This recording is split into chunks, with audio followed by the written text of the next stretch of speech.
art fans, just to let you know that introduction, supply list, and step-by-step can all be found time-stamped in the description box below. Hi art fans!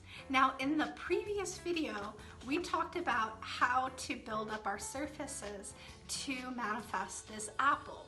In this video we're going to talk about how to render this lemon.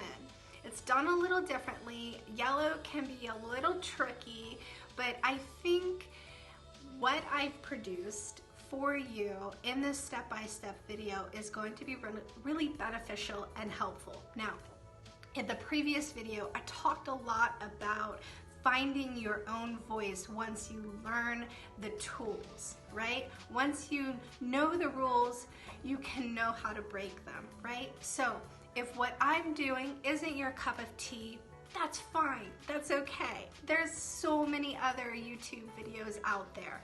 Find the one that works for you. But if this is working for you, I'm super excited you've joined me. Like, subscribe, and let's get going. Let's start learning how to render this lemon. Okay, art fans, let's get going.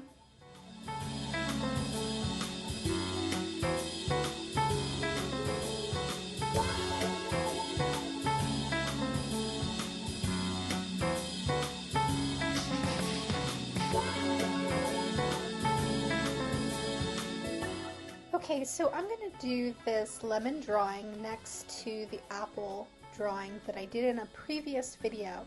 And if you haven't checked that one out, make sure you do. We discuss a lot about layering, color, blending, and personal style. So I like to have all my colors out, or let's say the colors I think I'm going to need out and ready to go, sharpened. Good organization is really helpful when you are working multi-step. Okay, so the first color I'm going to use is lemon yellow. Now we're going to coat the whole lemon with this lemon yellow pencil. And one thing I want you to make sure that you do is you want to hold your pencil on an angle, almost parallel to the paper, so that you are picking up the texture of the actual paper. Now the reason you want to do this is that a lemon has texture to it. The surface is very textural, and so we want that to come through. So we're going to start out allowing that paper to show through and shine, and that's going to give us that textual illusion as we continue building up our surface. So I'm going to start with the marine green in establishing my shadows and my cast shadows. Now, because this yellow lemon is next to a red apple, that red apple is going to cast a green shadow. So we want to start with the green to just establish that color harmony. Now, once I've used the green, I'm going to switch to my violet blue. Now, when we discussed color basics in a previous video, we talked about yellow and purple being complements to each other. So I like this violet blue. I'm going to use it as part of my shadow base. And then I'm going to switch back to the yellow, and I'm going to use a canary yellow this time. And I'm going to lay that yellow on top of my shadows. This is going to create that real slow buildup of color that we experienced when we did the apple drawing. And you can see that texture of the paper is still present as I am building the layers. And that has to do with the way I'm holding my pencil, almost parallel to the paper. So I'm going to get the blending marker out. Now, when you're working with fruit that have bumpy surfaces or something that's slightly textured, when you use the blending marker, you want to continue working in that circular motion, but you also want to create a tapping motion rather than rubbing. And what this is going to do is it's going to break up the blend and allow the paper to continue to show through all the layers that you are creating. And that variation is going to give you the illusion of that texture within on the surface of the lemon. So now we're going to take that canary yellow and we're going to start building up the color surface. I'm going to work in a circular motion and I'm going to coat the lemon with this canary yellow, going over all the colors that I've already laid down and really start establishing a more solid colored surface.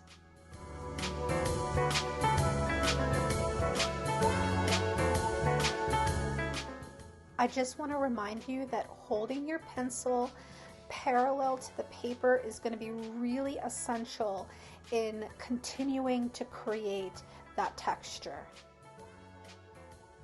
Now the grade lavender is going to help you to start establish lighter shadows and a sense of three-dimensionality. This is where a transition in the drawing is going to take place, and that's with this grade lavender. Now, you have to be really careful with working in lighter colors because the contrast is so high. Now, this lemon does have strong shadows in the bottom of the lemon area closer to the surface, but using lighter grays with a little bit of color like this grade lavender, which is a complement to yellow, is going to help you to establish more dimensionality, a softer sense of shadow play without creating too much of a high contrast in the center of your lemon, which is going to be also the roundest.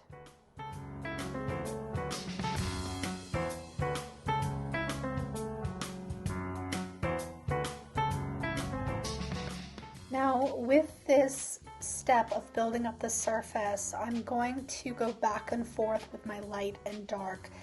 So I'm going to go into the shadows again with my marine green, and I'm going to grab a dark umber as well. This is kind of a purpley brown. And you can see, again, I'm only doing a little bit of the areas. I am continuing to hold my pencil a certain way to establish a sense of texture and bumpiness in the surface. Okay, so now I'm going to grab the white and I'm going to do that first layer of burnishing with my white. Now, with the lemon surface, even though it has that texture and that slight bumpiness, there's still a really gorgeous gloss to it.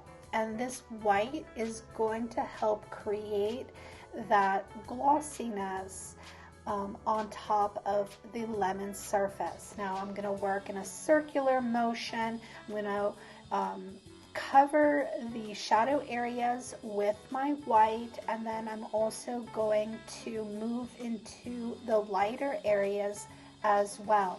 Now remember, in the previous video about the apple drawing, I did talk about making sure that you don't lay into the white too heavy. We're going to work on top of this white.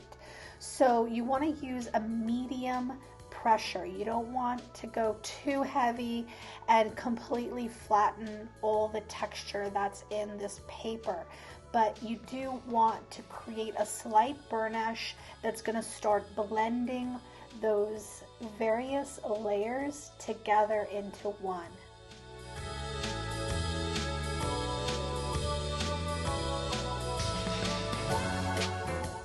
Okay, so in this final series of layers, I'm going to use a cool gray, canary yellow, and also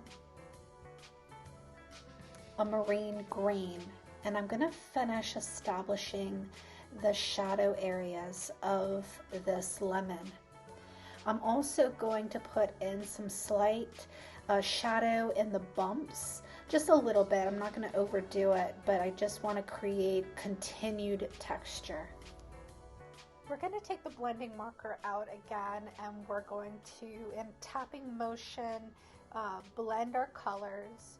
And I'm going to just grab a couple more colors, the burnt umber, indigo blue, canary yellow, and I think I'm going to also pick up my pale vermilion, and I'm just going to create a final layer of finishing touches to this lemon.